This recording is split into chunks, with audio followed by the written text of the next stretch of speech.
And we are live. Hello, hello, hello to anybody that's here with us. I have a lovely guest today. Let me introduce her properly.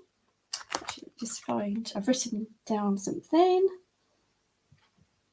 Okay, so I have with me astrologer Celeste. She is an astrologer and her name means heavenly. Understanding her celestial design unlocked the mysteries of her personality, deepened her relationships with others, and provided a beacon of her life's purpose. Since living in sync with the celestial cycles, she is happier, healthier, and manifested early retirement from her corporate career. Wow. Yes. That's amazing. So can you tell us what your big three are? So your sun, moon, and rising, just as a concept for anybody who does know astrology out there, and anyone who doesn't. We're in Taurus season, and I have a lovely Taurian lady with me. So I'm Celeste Brooks, an astrologer, coach, and intuitive. And my big three are that I'm a Taurus sun, which gives me a practical, stable, grounded nature to my personality. I'm an Aries moon, so there's a little fiery energy there. I like to take risks and always have fun when doing things, and I can be a little competitive. I like card games and board games and things like that. And I am a Cancer rising, so I have a consultative approach to how I work with people, as well as I'm quite intuitive. Yeah, I can walk into a room and kind of know what the energy of the people and the power dynamics that are going on. That's beautiful. And that's probably why, if there's Cancer in your chart in that way, that you probably work with the moon. But also, Taurus has, well, what's the word? Exalted. The moon is exalted. Exalted. That's the word. The moon is exalted in Taurus, so it's planetary joy. That's like a VIP guest at the table. Yes. Yeah. Yeah. I love working with the moon. It's my jam. Mm. So, when did you start working with the moon? Yeah, I've been working with the moon since I guess 2019 was when I dove really deeply into working with the moon and her cycles and everything about it. And it just awakened me to so much about myself. And it helped me working with the moon cycles with the new moon, first quarter full and last quarter moon, helped me manifest early retirement from my corporate career and become a full time astrologer and coach. That's amazing. So yes, that would have helped you, as you say, transition from that. Was it quite an easy transition, moving from something you knew, or was it the change quite a It was very challenge? unnerving. So, what was going on in my chart is that what was happening is I was in my so what I have is my sun and Saturn are conjunct in my 11th house of friends, groups, associations. It's also the money you make from the work you do. And Hmm. so Saturn was squaring my Saturn Sun conjunction from the sign of Aquarius, and Saturn separates you from things. It's like it's Hmm. this pressurized thing about like really tension pushing me to achieve something different, make changes, separate from what I knew, as well as Uranus was coming over my sun and Saturn at the same time. And Wow. Uranus is the great awakener. It helps you Hmm. break free from things. So my Saturn square Uranus on my sun Saturn conjunction was like kind of blowing up the structures of my life, and Yeah. the sun rules my second house of the money I make, and being awakened to maybe there's this different way of being with the Aries moon in my 10th house, having my being an entrepreneur. And yeah, and having, yeah, like throwing off the golden or platinum handcuffs, and it was very unnerving. And for months, and it hasn't happened for a while because I quit my job back in 2021, but for months and months, I would be just like have these thoughts where like, I cannot believe I quit my job. Wow.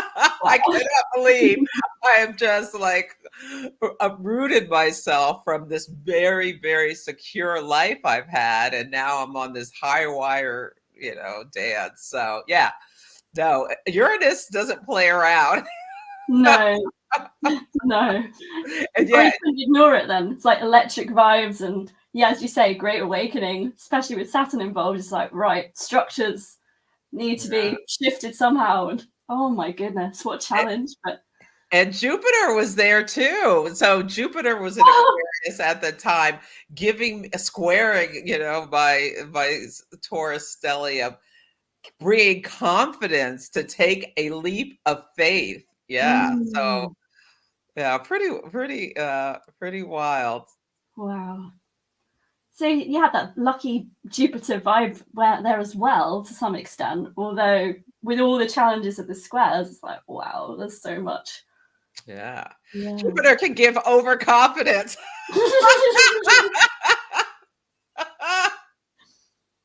Yeah, but in a good way. Sometimes, yeah, life leads you directly into situations that are very challenging for you, but rewarding. I mean, it's been so wonderful. And like my levels of stress, I was in a very stressful corporate environment, have just like come way down. My sense of joy and purpose way up. Yeah, it's been a wonderful, wonderful, scary, thrilling, uh exciting time. Oh, amazing. Right. So, actually, I was going to ask you.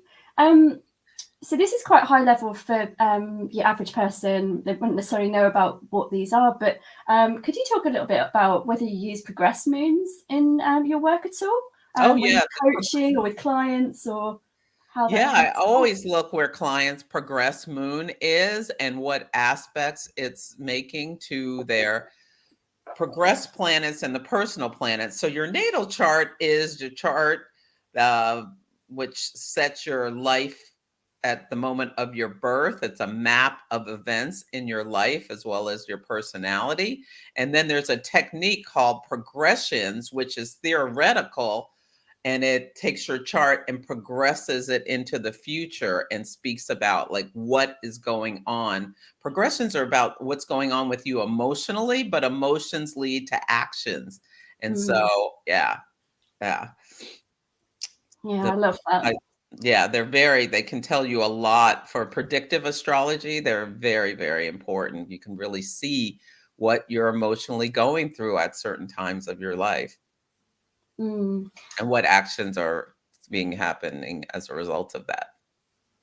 Yeah, I know mine was in Taurus when I took Deborah Silverman's School of Astrology, which I think how I found you was through Sarah, who was my teacher in TSA Astrology. So Yes. Yeah, and your progress moon in Taurus in which house? I can't remember. I haven't checked it recently. I probably should at some point. But I know so I'm Gemini Sun, Capricorn Moon, and I'm Gemini Rising. So my Cap Moon is on my 9th house. Oh, And okay. So maybe it was a I've trying got to Aquarius on the midheaven. Okay. So for me, it's just like the unusual humanitarian aspect of looking at the world and giving more compassion back to it. That was kind of how I wanted to integrate astrology into my life. And I mean, to some extent, working within the health service as my muggle job, as I call it, non-spiritual, I have very strongly felt about putting compassion into people's lives. But with astrology, in particular, it's a case of allowing people to see that they can be kinder to themselves and kinder to their own strengths and abilities, and that there will be challenges and things that show up, But actually, when we have some of that knowledge from the chart that we have and what we were born with when we took our first breath, when we have some of that knowledge, that actually we can be kinder to ourselves and then work with those strengths and look at the challenges, see them face on, and try to integrate and balance things out a bit. It's just giving people that knowledge to work with, isn't it, really? It's just, astrology is a beautiful thing, in my opinion. I don't know what your take. Oh, yeah. Astrology is a tool for self-compassion. It helps you understand yourself and other people. And and be more accepting and loving and kind to yourself and other people when you understand, like, there are certain parts of us and challenges that we are meant to face in this incarnation, and learning how to work with your traits rather than like spend a lot of time criticizing yourself for the way you are or whatnot. Yeah, honoring who you are and your makeup. Yeah, And working. Definitely embodiment is something we're looking at within Taurus season. It's like embodying the senses and allowing yourself to have some of the pleasures and things. But with, I guess, should we talk a little bit about the Scorpio eclipse that we just had yesterday? Yeah. So yesterday we had a full moon in Scorpio, which was an eclipse because the sun, moon, and earth were all lined up, and the earth moves between the sun and the moon, essentially like cutting off the signal. And so it's like a radio station changes and you can't go back to that past channel. So and it's very emotional because the Taurus Scorpio axis is the axis of pleasure, power, and resources.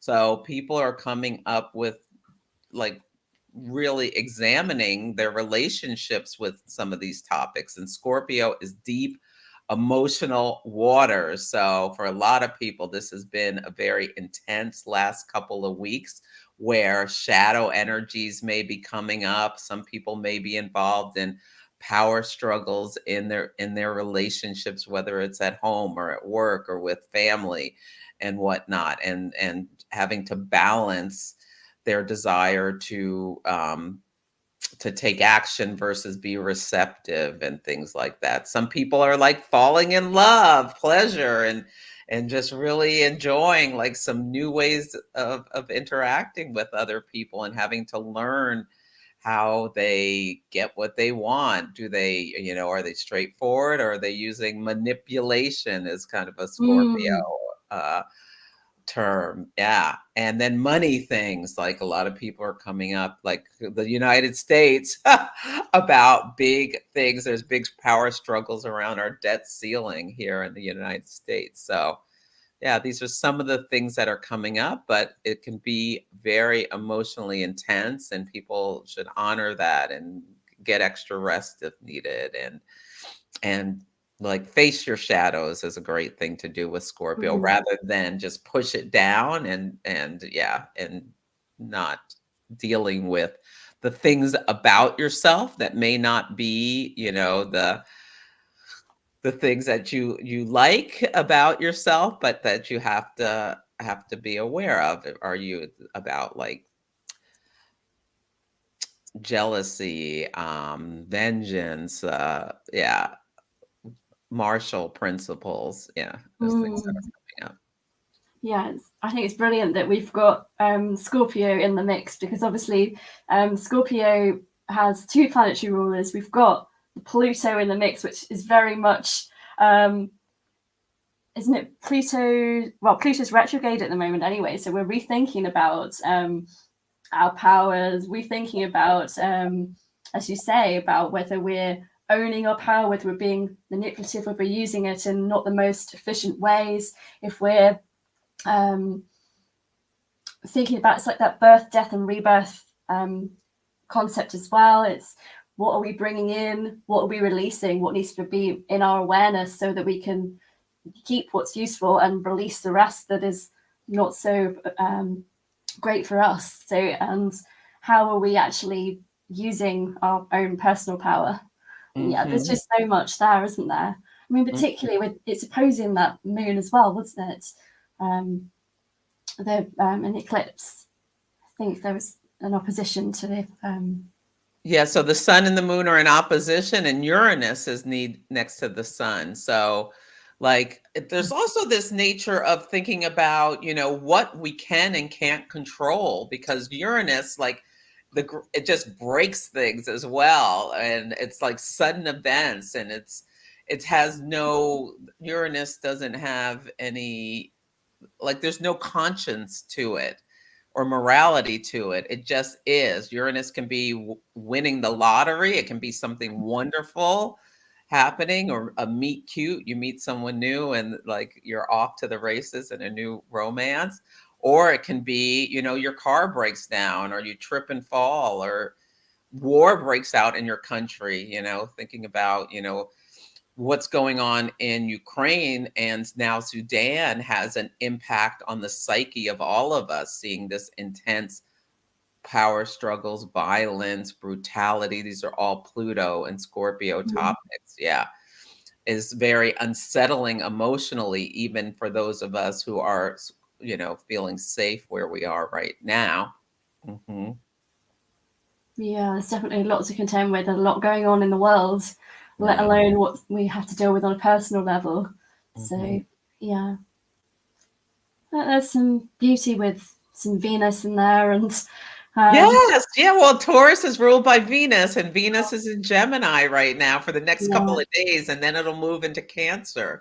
So right now, people may be doing some more socializing or feeling like, and it's a great time to, like, connect with friends or siblings with that, Venus, the planet of love, beauty, and harmony. And then it's going to move into Cancer, where Venus is comfortable in Cancer.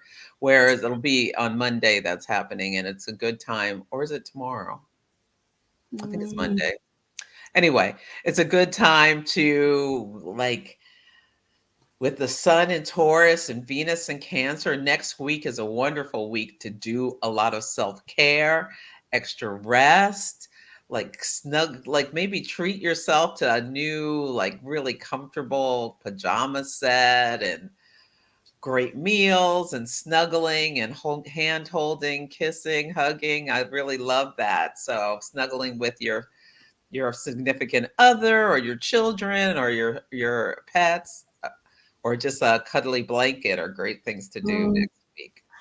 yeah, I think I wrote something about that of that ilk in my blog, but it's trying to remember the aspects without looking at the chart or looking at what you've written. So, but yeah, I have my Venus in Cancer anyway, so Ah, I can cry at the drop of a hat at a soppy film or even a soppy advert. uh-huh. Uh-huh. Yeah. So you Yeah. have a very, yeah, tender nature. Yeah. Mm, And probably a big fan of romance. yes.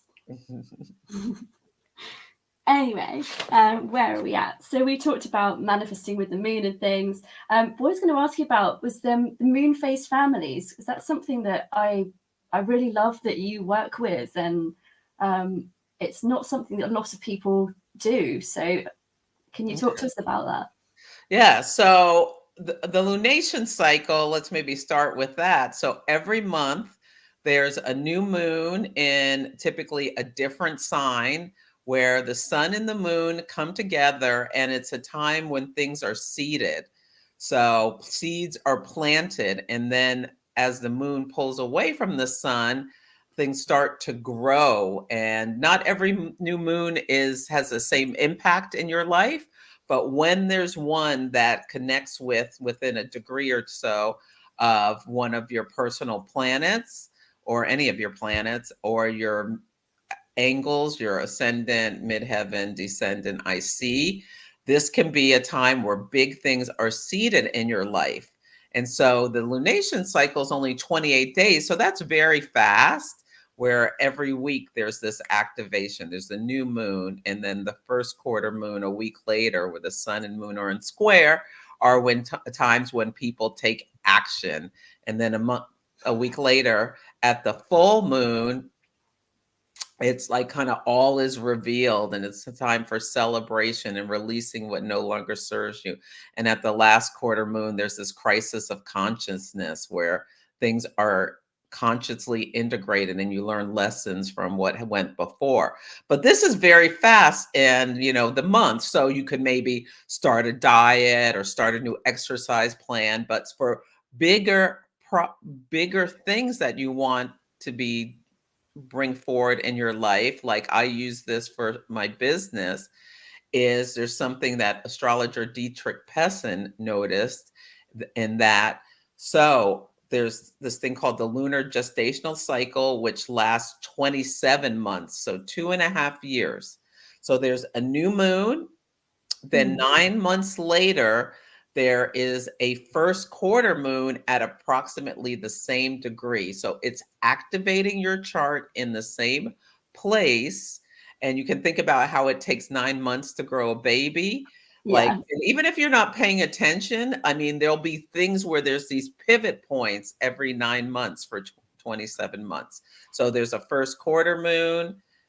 After 9 months, 9 months after that, there is a full moon, and 9 months after that, there is a last quarter moon, and so that's how the cycle works. So for people watching this now, we just had an eclipse yesterday, which is a full moon at 14 degrees of Scorpio. So it relates back to the new moon in November of 2021. This was a year and a half ago. So think back to what was going on in your life at that time. Look to where you have Scorpio in your chart, and especially if you have planets or points around 14 degrees. So maybe even 10 to 16 degrees. There may be a story that started then and then had a pivot point 9 months ago, which would have been, what would that have been? The first quarter moon would have been in Leo, right? Yeah, first quarter moon in Leo, and excuse me, the sun would have been in Leo, the moon in Scorpio around the same degree last summer. So that would have been last August. Yeah. So think about what was going on in your life right around then. And then is there a pivot point around that topic now? So look to the house in your chart as well as, Scorpio topics about power dynamics, money, that sort of thing, resources, debt, assets, yeah, wills, inheritances. These are sorts of things that may have come up. Also look to the house in your chart, the topics of that house. Yeah, and I can give you the exact dates. Yeah. Let's see, let me pull it up.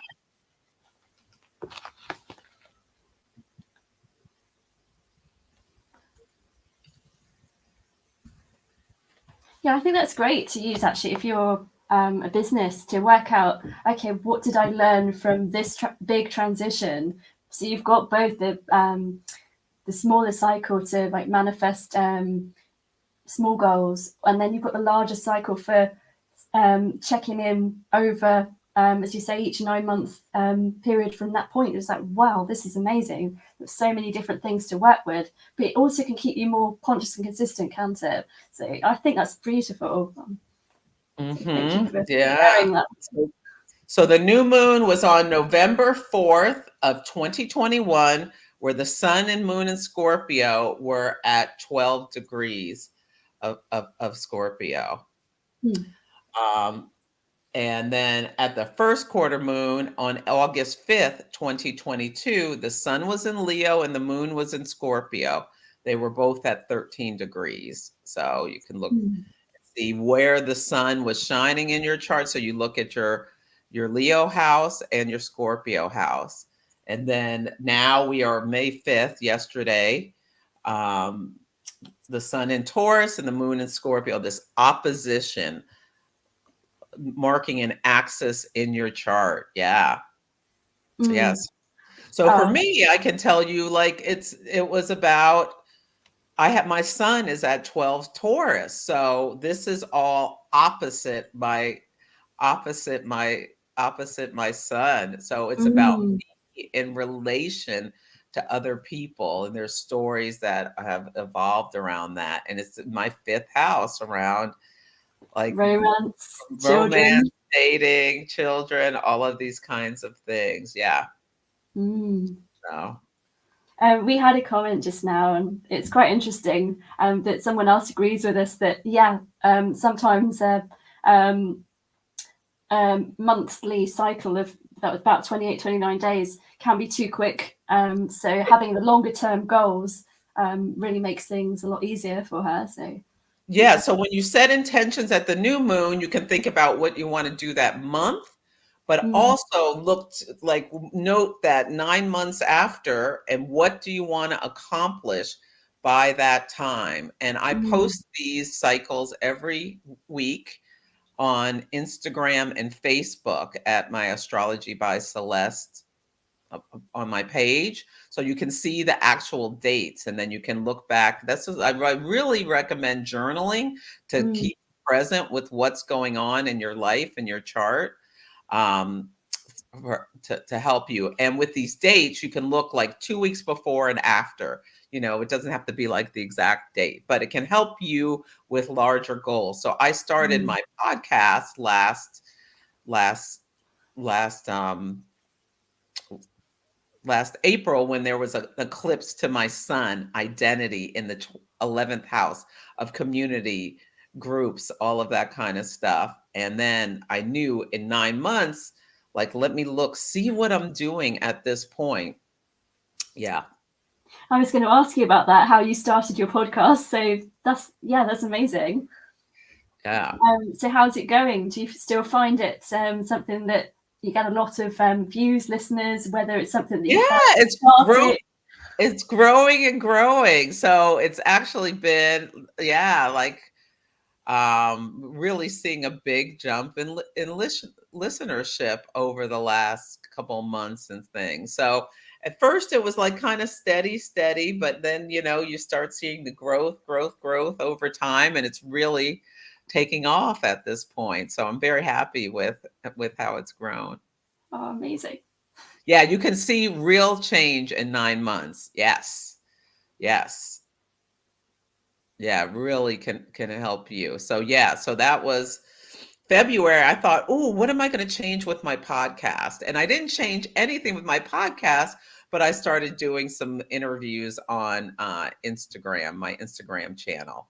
And Mm, so I'm also interested to see what happens around November related to me and 11th house topics and how I communicate with my audience. Oh, and I know I'm going to start teaching like a beginner astrology class. That's what I'm yes. doing. Yeah, so I do my moon mastery, which is I teach about everything about the moon and astrology. Mm, Yeah, about the cycles, about your moon and your chart, around working with the moon cycles and all of that. And you can find out about that on astrologybyceleste.com. But then I know it's time for me to start just teaching basic astrology for people, who want to learn from the ground up.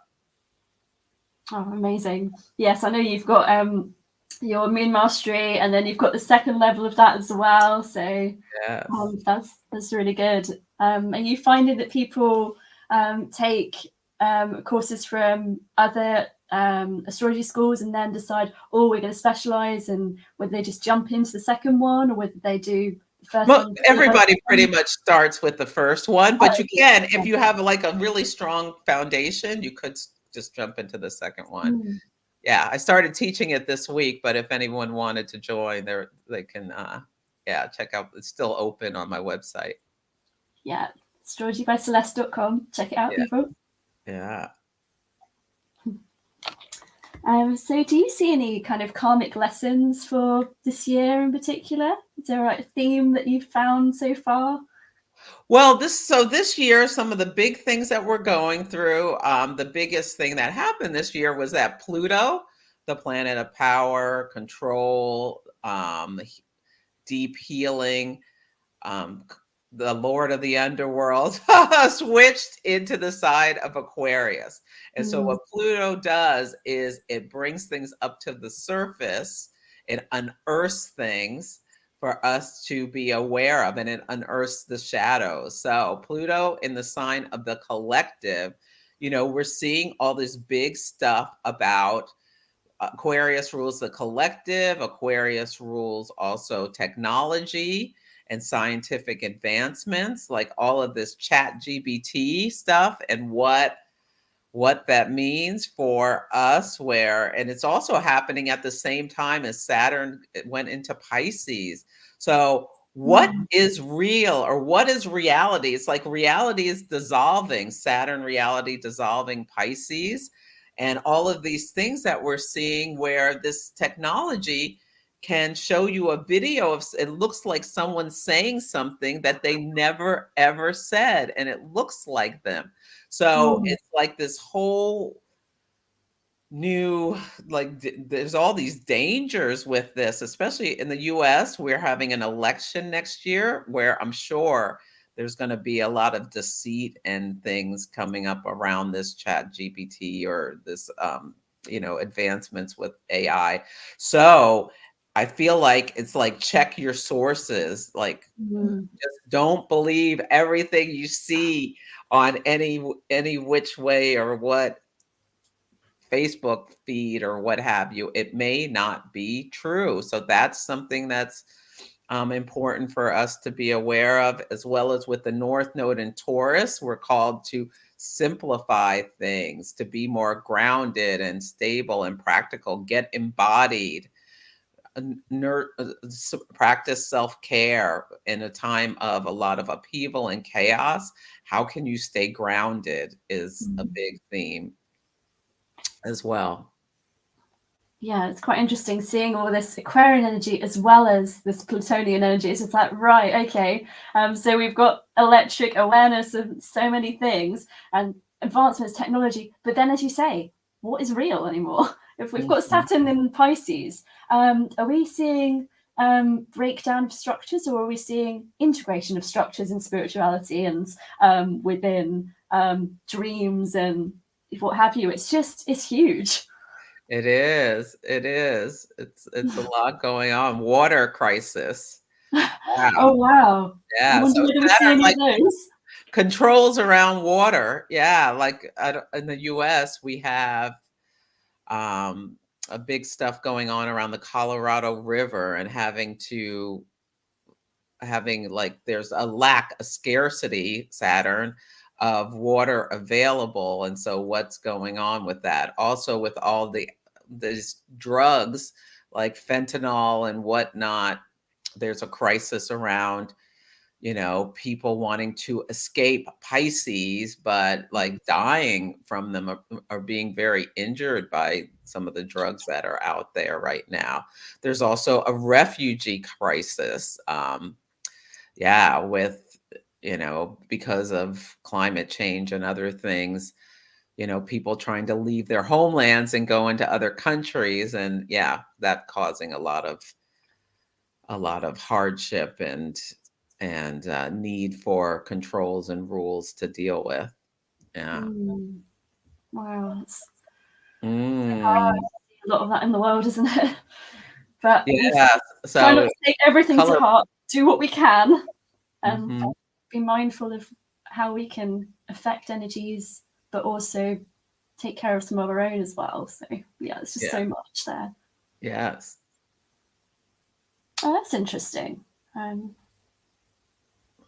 yeah, a lot of time on social media rather than focusing on passions and things. Yeah, technology can be great, but then also, can it be too much in the way of Yeah, and real especially. grounded embodiment of life and being practical and living rather than through a screen? Although I do love the fact that we're able to connect through a screen today, Celeste. That's amazing. Yes, yes, but there needs to be some limits, controls on this escapism. Yeah, Mm. I was listening to this podcast. It's called the Huberman Lab, and it was talking about, with our eyes. and with and in that, your eyes weaken, and when you spend all your time looking at a screen too close to you. This is an ophthalmologist out of Stanford. Let me pull it up Mm. so I can tell you his exact name. Hopefully it's here. But anyway, he's talking about how important it is to do not just close, but do distance viewing so that you can keep your eyes as healthy as possible. Yeah. Mm. Let's see. Mm, I don't. Let me. Mhm. It's called. Yeah. His name. It's called the Huberman Lab.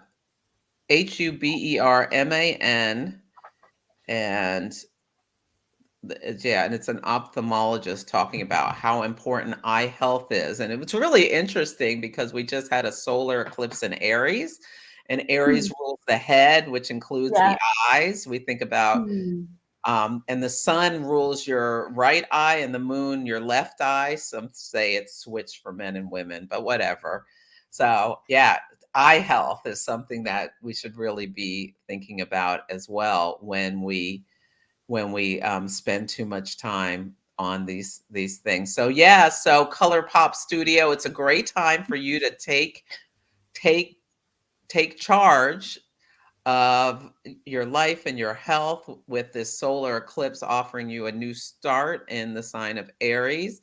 And yeah, putting some controls on your escapism, Saturn and Pisces, and for Pluto in Aquarius to be more impactful, or share what you're here to share and exert your power on the collective by focusing on your crafts and arts and your actual passions. Yeah, Scorpio, passions. So Mm. you've had just an awakening about that while we're talking about the lunar eclipse in Scorpio, which is perfect. Yeah. Beautiful. I was quite intrigued actually, because obviously you teach a lot of different styles of astrology, and you pull on those within how you do your social media, but also with coaching and clients and things. Is there a particular house system that you stick to, or do you just use a different one depending on the circumstance? Yeah, so for house systems, I use Placidus for natal charts, Mm. and I use Regiomontanus when I do horary, which is the astrology of burning questions. Um, yeah, so I use most of those, but I also keep in mind just the whole signs at times. Yeah, like, and Mm. especially if you're looking at like forecasts, you do solar charts which embody the whole sign. Yeah, so yeah, I use a mix of traditional and modern techniques with Mm. the work I do, and I specialize in horary, which is more of a traditional type of astrology. So I work with what works. Yes. Yeah, you're so talented. It's amazing. Oh, that's so sweet. Thank you. I love when you do your planetary weather and things, and Oh, yeah. astro oracle stuff. So, is there a particular favorite area of your work that you have, or I love mundane astrology, which is the astrology of worldly events. So I love talking about what we see in the news and how it's as above, so below, like on target with the astrology. Yeah, so that's one of my favorite things to do. And I just love through daily life, even with my own chart or other people's, my clients, as well as, my loved ones, seeing how the astrology, pops into their lives. Like sometimes if something happens, I go right to the chart. Like, like if I trip, yeah, I go right to the chart and say, oh yeah, Mars is opposite my Uranus or whatever. Or or if like Guilty. opportunity comes in, it's like, oh, what's going on with my Jupiter, Yeah. And then seeing bright, it's like it's always right there. It's just the universe is amazing. I love just being in awe of Mm. the synchronicities and the cycles and whatnot. Yeah, me too. I think that's an astrologer guilty thing, isn't it? You're just like, right, okay, what's going on? Well, I can have a chart for that. Oh my goodness, that's why you're seeing that, or this is why we're seeing this on the world stage, and that's really amazing. Mhm. I will do a quick shout out because we're in Taurus season. So happy birthday to my friend Julie at work, whose birthday is today. But Uh, I have a friend whose birthday is today too. brilliant. Well, happy birthday to them as well. I'm happy they're having a good one. Many happy solar returns. Uh, Right. What else? We've covered a fair bit already, haven't we? Oh, so do you have what kind of? I did see there was something I think I signed up to actually. You've got some kind of talks and events happening over the next few days or so. Was it from the 8th? Do you want to talk a little bit about that? oh yeah, so every month I do a new moon workshop. So the next new moon is a new moon in Taurus. So I'm going to have a workshop on the 18th of May. And you can sign up at my website, astrologybyceleste.com. I have my Celestial Insights podcast, which is available wherever you listen to podcasts. Yeah, so Apple, Spotify, Stitcher, all that good stuff. Also, it's on Podbean. It's hosted by Podbean. Yeah, so you can check that out. Yeah, and every Sunday at 9 a.m. Pacific time, I have the Celestial Insights program on Instagram where I talk about the astrology of current events.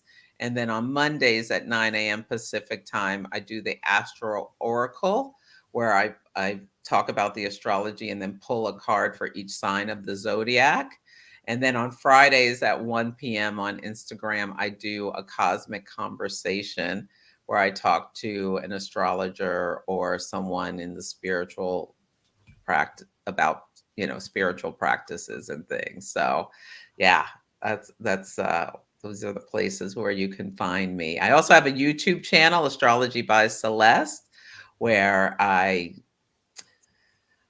when the spirit moves me, I do something I talk about like a current event or just show someone's chart who's and focus on the astrology of the timing about what's going on with them, as well as my podcast is automatically uploaded to YouTube. Mm. Also on TikTok. All right. Well, Yeah. you're everywhere, aren't you? I am. Oh gosh. Oh, very busy lady. Yes. Yes. Thank you for the happy birthday shout out. My birthday was on Wednesday, the 3rd of May. Did you have a good one? I did. Very nice. Beautiful. And I celebrate all month, so it's still ongoing. Yeah. My friend Julie at work, although she's Taurus and I'm Gemini, we're still both in the month of May. So mine's on the 27th of May and hers is 6th of May. Is that right? Between us. It's our birthday month. We'll just eat lots of pastries together. Ah, nice.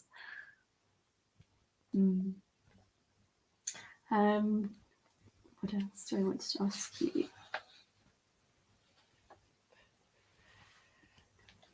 Oh, yes. Well, I have to ask you anyway about this.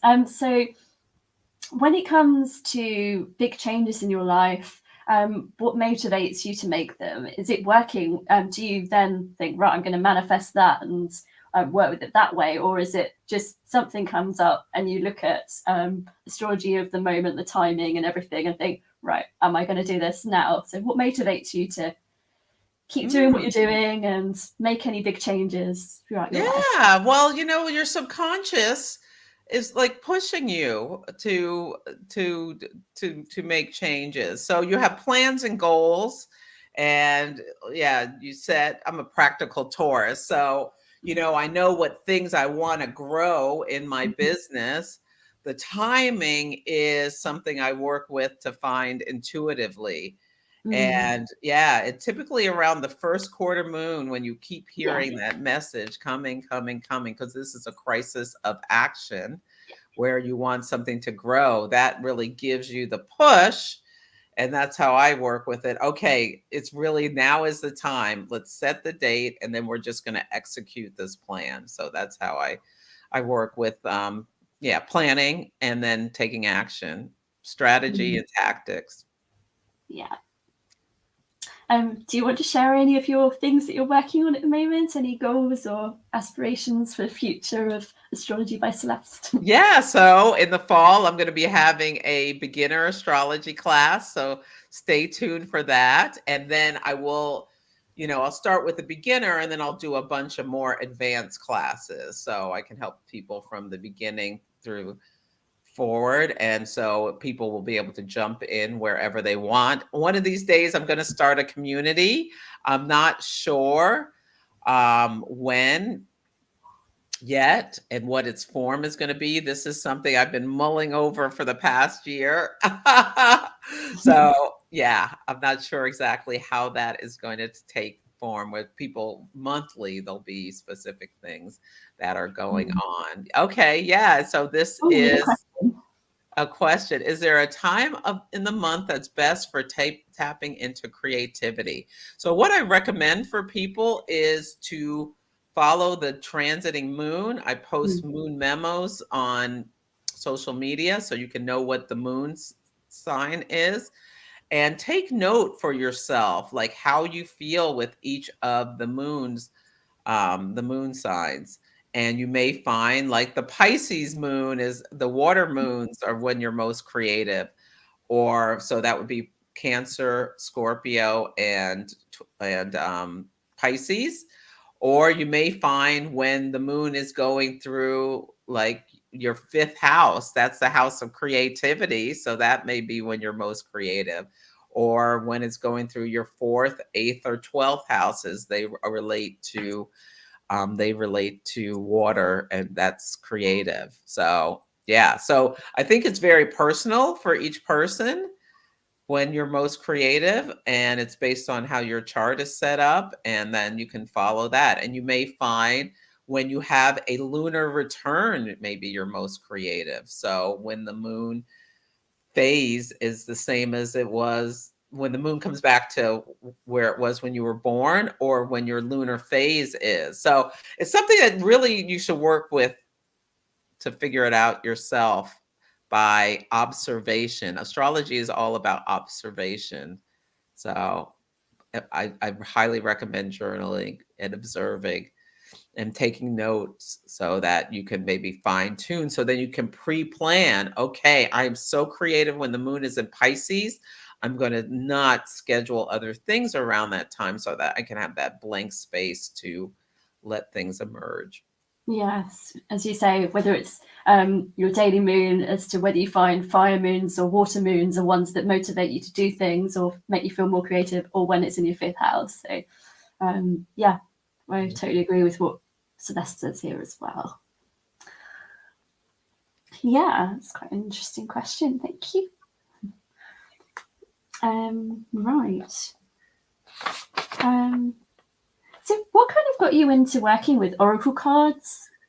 Yeah, so it was recommended to me to by an astrologer because I have it's wide, but I have Mercury in my 11th house in Taurus, opposite Neptune in my fifth house.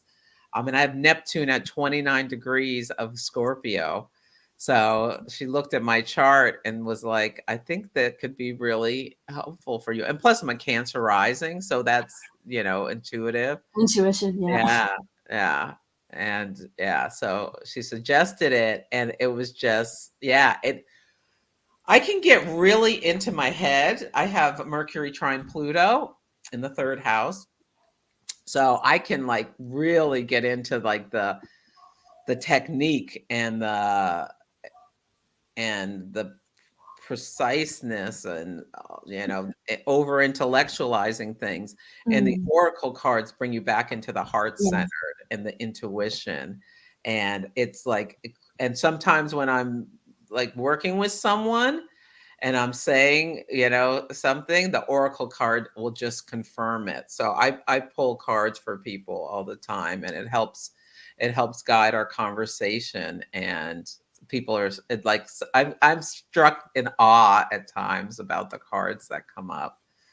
Yeah, I took Colette Baron Reed's. Deborah Silverman had recommended Colette, and I took her Oracle School, and yeah, that was really helpful to me. Oh, Yeah, I amazing. remember taking one of her classes, like she had an Oracle cards one-on-one, and she said, you pull a card and then look back on what comes up. And so at first I was just like, oh, okay, really something. And then it's like, I remember having an epiphany when I'm like, oh my God, that card was so exact. And then I started seeing like I pull cards every day. What's going to happen today? And there's always like it relates back in some way to the story. Yeah. Yeah, I do that with them, both tarot and oracle. Yeah. I sort of alternate it, and whatever feels right in the moment, and then I just say, what do I need to know, and what does my community need to know for today? And then I'll write something about it and sort of intuit messages, and then look at what, if it's oracle, look at what the guidebook says as well, because each person who's written a deck has their own kind of ideas of what they feel, as well as what you're integrating. So it's kind of interesting to put it all together, and I love it. Yeah, me too. Yeah, I use tarot cards too. Yeah. Is there anything else you'd like to share with us, Celeste, or should we wrap up pretty soon? It's entirely up to you. Yeah, I think this has been a great conversation. So just letting people know you can find me at Astrology by Celeste everywhere. My website is astrologybyceleste.com. If you follow me on Instagram, sometimes they're fake accounts that pretend to be me. So know that I will never slide into your DMs if you want a reading. And I do readings. I do natal chart readings. I do horary readings. I also do coaching. Teach classes and workshops. And yeah, you can find all that information at astrologybyceleste.com. Now is a great time to come for a reading with eclipse season. And yeah, and check out the Celestial Insights podcast for weekly guidance to help you navigate the energies of the week. Yes. So we've got everyone covered. If they want a reading in the UK, or if they want a reading in America, if they want a reading virtually. I don't know whether you do yours via Zoom as well, but I do. So yeah, we've got you covered. Yes. Well, thank you so much, Celeste, for joining us today. It's been a beautiful conversation, and I'm sure our viewers will learn in the future, or have learned if they've been with us from lots of things you shared. So thank you. Thank you for having me, Emily. You have a great weekend, and I hope eclipse season treats you well. And you too. All right, take care. Bye.